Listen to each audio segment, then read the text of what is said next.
Сәлем достар, біз бүгін жареное мороженое жасайтын боламыз. Ол үшін бізге мороженое керек қатып тұрған, кейін кокосовый стружка, жұмыртқа, миндальный мука және кукурузный хлопья керек болады.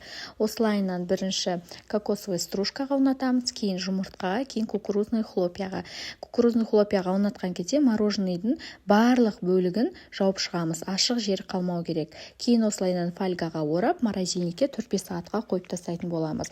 Екінші шарикті ұнатқан кезде миндальный мука мен кокосовый стружканың орнын алмастырып істесеңіздер болады. Яғни, бірінші миндальный мукаға ұнатамыз, кейін жұмыртқаға, кейін кукурузный хлопьяға. Кейін морозильникте 4-5 сағат тұрғаннан кейін міндетті түрде майымыз қатты қызып тұру керек. Осылайынан майға екі жағын 5-5 секундтан тез ғана қуырып алатын боламыз. Ұзақ ұстамайсыздар, осындай сарғыш болғанға дейін ғана. Осылайынан бізде хрустящий мороженыйымыз дайын болады.